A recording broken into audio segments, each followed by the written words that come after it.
نووسەرانی کورد لەقی سلێمانی دیداری ڕەفیق حیلمی بۆ لێکۆڵینەوەی ئەدەبی کوردی ڕێکە خات بۆ ئەمە بەسەر ئێمە لە ستۆدیۆ میوانێکی خۆشەویستمان لێرەیە کە ئەویش دکتۆر سامان عیزەدین پسپۆری ڕەخنە لە بواری ئەدەبی کوردیدا لێرە میوانە دکتۆر جان زۆر بەخێراتی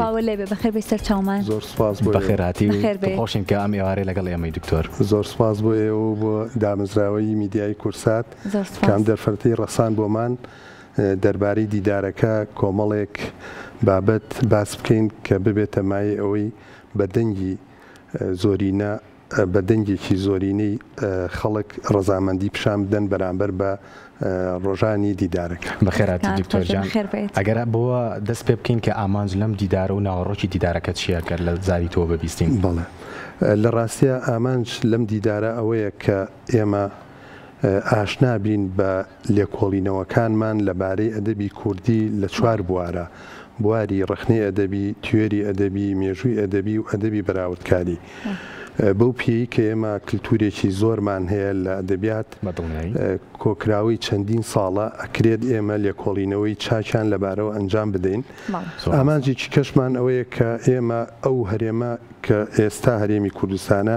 ئەو سنوورە تا ڕادێک ببەزێنین بۆ ئەوەی بتوانین پارچەکانی تریش بێنە ناو و بەشدار بن لە دیدارەکەیە بە لێکۆڵینەوەکانیان ئاشنامان بکەن بە ڕەوتی ڕەخنەیی و بواری ئەدەبی و چالاکیەکانیان لەو بوارەیە ئێمە ئاشنابین و لیان بە ئاگابین. لەلایەکی تریشەوە ئێمە مەبەستمان لە ینی ئامانجەکەی ئێمە ئەوەیە کە بتوانین خزمەتێک بە بواری کللتوریمان بکەین، بە بواری ڕۆشنبیریمان بکەین تاوەکو بە هەمومانەوە دیمەنێکی گەشاوە پێشکەش بکەین لە بواری لێکۆڵینەوە و ڕخنەی ئەدەبیدا. زۆر باشە. اینجا ئەمە هەمیشە ئاڵێن لەوەی کە کورد لە ئەدەبیاتە فەرەنگێکی زۆری هەیە و لەگەڵەوەشە تا چەند گرنگە لەوەی کە ئەم جۆرە دیدارانە ساز بکرێت بۆی ئەم ئەدەبیاتی کووردە لە ناو نەچێت، هەمیشە بمێنێتەوە. کەواتە گە پرسیارەکە بە جۆری کە تا چەند ئێمە زیانمان بەرئەکەوێت لە نەبوونی ئەم دیدارانە. دیداری لەم جۆرە زۆر گرنگە بۆ بیرهێنانەوەیە کە ئێمە ئەتوانین توێژینەوەکانمان ببێتە مایی ئەوەی کە لێکۆڵینەوەی جددی یعنی بەدیدێکی نوێ لەبارەی کللتوری و لەبارەی بەرهەمی ئەدەبی خۆمانەوە بکەین. بێگومان ئەوە گرنگە و ئەبێ خەمی هەموو لایەک بێ، بە تایبەتیش حکوومەتی هەرێم ینی لە پاڵپشتێکی گەورە بێ بۆ هێنانەکایەوەی ئەم جۆرە دیدارانە تاوەکو لە ڕێگەی ئەمەوە دەرگای تر بکاتەوە بەڕووی توێژەری ترا و خەڵکی تریش بێتە ناوە. ئێمە هەر ئامانجێکی کەشمان لێرە ئەوەیە کە پردی پەیوەندی دروستکەین لە نێوان ناوەندە ئەکادیمیەکان و دەرەوەی زانکۆکان یان دەرەوەی ناوەندە ئەکادیمیەکان کە کەسانی تریش لەو بوارەیە هەن شەرت نییە هەر لە ناو زانکۆکانە بن. ئەم دوولایەنش پردی پەیوەندی دروست بکەن بۆی بتوانین خزمەتێک بە مێژووی ئەدەبی کوردی و ڕخنەی کوردیمان. زۆر باشە. کەواتە ئەو توێژەرانەیە کە لەم دیدارەیە بەشدار ئەبن، توێژەرەکان لە ناوخۆی هەرێمی کوردستان و لە دەرەوەی هەرێمی کوردستانیش بەشدار ئەبن؟ بەڵێ، لە ڕاستیە ئێمە پەیوەندیمان بە زۆر توێژەرەوە کردووە، ڕەنگە هەندێکی بۆی نەڕەخسا بێت. ئەمەش مانای ئەوە نییە کە ئێمە بتوانی بێتمان هەموو توێژەرێک ئاگادار بکەینەوە، ینی ئەمە هەندێکمان هەڵبژاردووە ڕەچاوی شوێنی جغرافیشمان کردووە. بۆ نمونە لە ڕۆژهەڵات سێ توێژەر، لە باکوور یەک توێژەر هاتووە، لە ڕۆژئاوا بەردەست نەبوو ئەوی هینی کرد بۆی نەگونجاو توێژەرە. ئینشەڵا لە ئایندەیە بتوانین لە هەموو لەسەر ئاستی زیاتر ئەوانیش بانگهێش بکەین. لە ناوخۆش لە ڕووی جوگرافیەوە بۆ نمونە لە سلێمانی هەوڵمانداوە هەر سێ کەس، لە هەولێر سێ کەس، لە دووهۆک یەک بەڕێزێک بوو. چەند لە بەهۆی تاقیکردنەوەی زانکۆ ئەوانە نەیانتوانی و کاتەکەشی نەگونجابوو بۆیان لەوێ توێژەر نەهات، بەڵام لە گەرمیان هەیە، لە ڕاپەڕین هەیە. ئەمانە سنووری جوگرافیامان لێک داوەتەوە، بۆیە توێژەرەکانمان هەمە چەشنە. ئێمە گرنگ ئەوەیە لێرەیە بتوانین ئەو بابەتانە بوروژێنین و شتێک بێنینەکایەوە کە ئیتر ڕێگە خۆشکەر بێ بۆ ئەوەی توێژەری ئێمە چاوکراوە بێ و ئاشنا بێ بەشتی تر بە دیدێکی کوردانەوە خەمخۆرانەوە بەدەنگ خزمەتکردنی ئەو بوارانەوە بڕات. دکتۆر جان دیدارەکە بۆ ماوەی چەند ڕۆژ بەردەوام بێت چونکە ئەمەی بینیم بەیانیش و ئێوارشتان داناوە چالاکیەکان بە جۆرێک زۆرن یان پێویستەکات بەو شێوەیە بێت. بەڵێ ڕاستی دیدارەکە 2 ڕۆژە 13 توێژەر بەشداریان تیا کردووە لە ڕۆژی یەکەم دەی بەیانی دەست پێکات 3 توێژەر بەشدارە بن بۆ دوای نیوەڕۆ لە سەعات 3 دەست پێ ئەکاتەوە 3 توێژەر بەشدارە بن بۆ ڕۆژی دووهەم لای بەیانەکەی 4 توێژەر لای ئێوارەکەشی 3 توێژەر کەواتە توێژەرەکان بابەتی جیاوازیان هەیە لە بواری ڕخنەی ئەدەبیە هەیە لە بواری لێکۆڵینەوەی ئەدەبیە هەیە لە بواری مێژووی ئەدەبە هەیە لە بواری مەسەلەن ئەدەبی بەراوردە بووە بابەتەکان جۆرا و جۆرن وا ئەخوازێ بواریشمانداوە بۆ گفتوگۆکردن گفتوگۆمان هێشتۆتەوە بۆ ئەوەی کە مداخلەیەک بکەین و مداخلات زۆر بێ بۆ ئەوەی شتێکی تیا گەڵاڵە بکەین و لە ئەنجامە بوار بە ئامادەبوانی باشە کەواتە بەجیالەوەی کە دەرگای گفتوگۆشەکەنەوە کەواتە ئەتوانین بڵێن بۆ ئەو کەسانەی کە بەشدار ئەبن لە دیدارەکە ئەکرێت خوێندکاریشی تیا بێت بە تایبەتی ئەو خوێندکارانەی کە هەندێک خوێندکارە مەسەلانەیە خوێندکاری دکتۆرا بن خوێندکاری ماستەر بن کە بیانەوەت توێژینەوە زانستیەکانیان لەم بابەتانە بێ لە بابەتی ئەدەبیاتی کوردیا بێت بێگومانەوە زۆر گرنگە خوێندکارانی خوێندنی باڵا ماستەر و دکتۆرا ئامادە بن لەم جۆرە دیدارانە هەر هیچ نەبێ ئەوانی کە یەکەم جار دێن بۆ ئەو بوارە ئاشنا ئەبن بە کۆمەڵێک بابەت لەوانەیە فکریان بۆ بێ بیر بکەنەوە تێزی نامی ماستەر یا دکتۆراکەیان لەوە بەدەست بهێنن زۆر گرنگە ئاشنا بن بە توێژەری چاک لەو بوارانەیە کاریان کردو و پەیوەندیان لەگەڵا دروستکن سوودیان لێوەرەگرن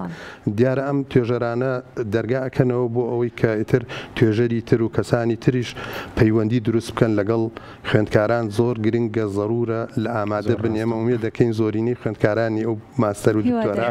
ئامادە بن. دکتۆر جان ئێوە هەر هەڵتان ناوە کە ڕووناکبیر و ڕووناکبیری ئەدەبی زیاتر بێتە ناو دیدارەکەەوە بۆ ئەم پانەڵەکانتان یاخود بڕارێک هەیە کە لە شارەکانی کەش ئەم دیدارە بەڕێوە بچێت. بۆ شارەکانی تر نازانم یعنی ئایا ئەم دیدارە ئەتوانرێت لەوێ برێ بەڕێوەیان نا بەڵام ڕووناکبیران بە شێوەیەکی گشتی لێرە بانگهێش کراون ینی لەبەرەوەی هاتن بۆ هەمووانە ئەوە دەرگا کراوەیە ینی بە هەموو میوانەکان لە خزمەتیان نابین زۆر پێمان خۆشە زۆرترین کەس ئەوانەی بەخەمەوەن بۆ ئەوەی کە ئەدەبی کوردیمان پێش بخەین دیارە پێشخستنی ئەدەبی کوردی بە قازانجی گەلەکەمان نشکێتەوە لە ڕووی یەخستنی گوتاری ئەدەبی و لە ڕووی یەخستنی زمانەکەشمانەوە و لە ڕووی یەخستنی ئەوەی کە ئاگاداری ئەوە بین لە ئایندەیە ئەم توێژینانەوە دواتر بە بەهینی سیاسی قازانجی سیاسیش ئەشکێتەوە یەکێتی نەتەوەی دروست دەکات یەکێتی وەک پارچەیەک دروست دەکات بیر و باوەڕی ینی جۆرا و جۆر کۆ ئەکاتەوە ئەمە کارێکی گرنگە ئەم دیدارە بە ئەنجامی هیچ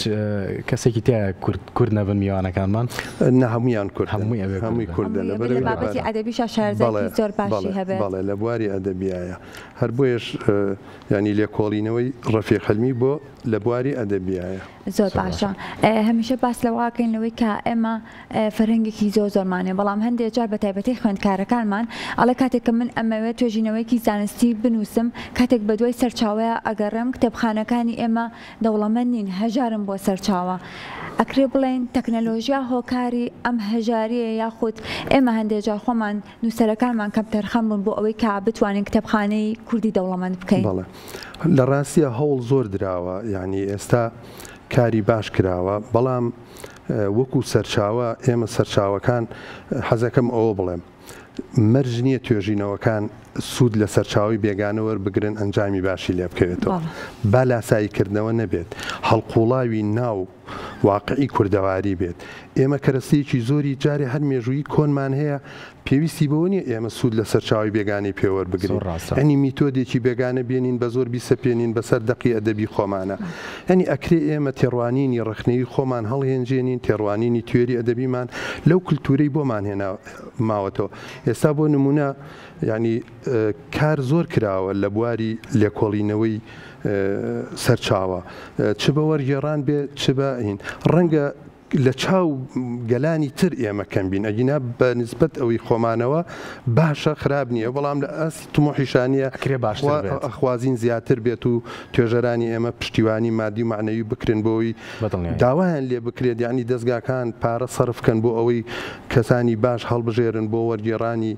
کتێب و سەرچاوی باش لەبارەی میتۆدەوە هەڵبژێرن بۆ ئەوەی لێکۆڵینەوەی باش ئەنجام بدەن یعنی ئەمانە گرنگن بۆ ئەوەی ئێمە سەرچاوی دەوڵەمەندان باشە. دکتۆرە لە سەرتاوە حەزمەکە پرسیاری ئەو لێکم بزانم ناوی دیدارەکە بۆچی ڕەفیق حلمیە؟ بەڵێ دیارە خاڵێ خۆش بوو مامۆستا ڕەفیق حلمی دەنگێکی دیار تێکۆشەرێکی هەڵکەوت و سیاسەتمەدارێک لێکۆڵەرێکی چاک